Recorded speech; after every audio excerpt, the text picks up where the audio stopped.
Okay, my friend Nancy Gallagher inspired me to show you my studio. It's kind of messy though, but it's not as neat as Nancy's. Nancy's looks nice and clean. But here's just a couple of things. These are some pottery items that I actually collect from different people, mostly up in North Carolina when I'm up there. And of course, my partner Jim collects blue glass, as you see. So this is the way to the studio. More pottery there. Through the kitchen. And most people probably have a garage, but I haven't had that in a long time. I have a pottery studio. Alright, let's see. Well, important is a sink. Definitely need water. Laundry's still done out here. Spare refrigerator. Of course I have to have television when I'm potting, even though it's just a voice and most of the time it's on HGTV. Here is my slab roller, which I've been working on a few things this morning. Storage shelves for various things. I am a tool fanatic. Any new tool that comes out, I gotta have it. And I use some of them. More supplies, some plaster molds, things like that. Little side table for where I throw. Here's my wheel.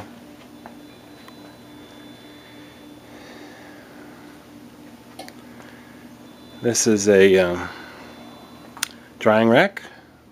If you'll notice, it's an old, like, baker's rack type of thing. My school was throwing it out and I was like, yeah, no, I'll take it, thanks very much. Stainless steel table.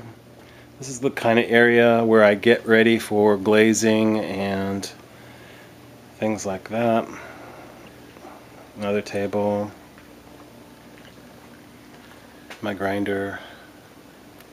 And then we have all the glazes on this shelf here. Unfortunately or fortunately, I'm not sure which, I'm not like most potters. I have a million colors. I do eventually want to get down to maybe about 10, but right now I've got a lot. Some work that's finished. That was my last raku.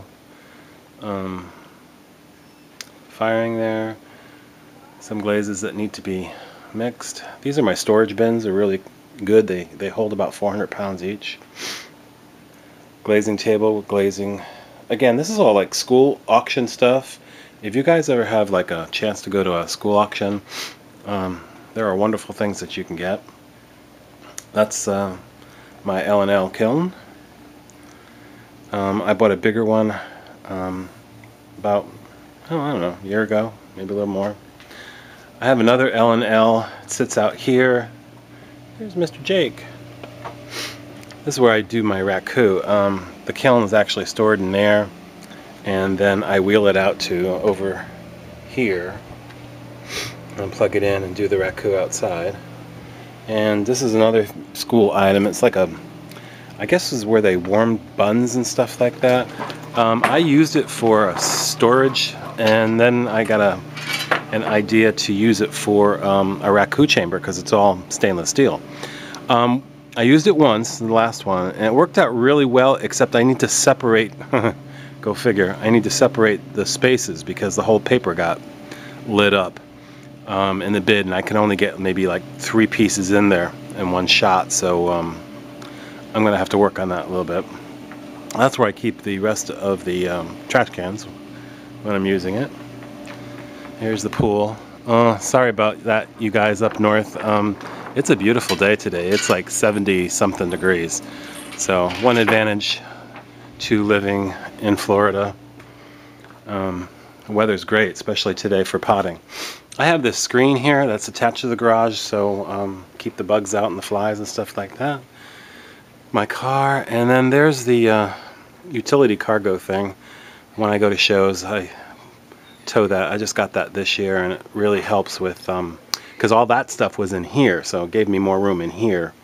Of course, I think as potters we always need more room. I would fill a 5,000 square foot warehouse if I were to have one. But I guess that's about it. Thanks for looking.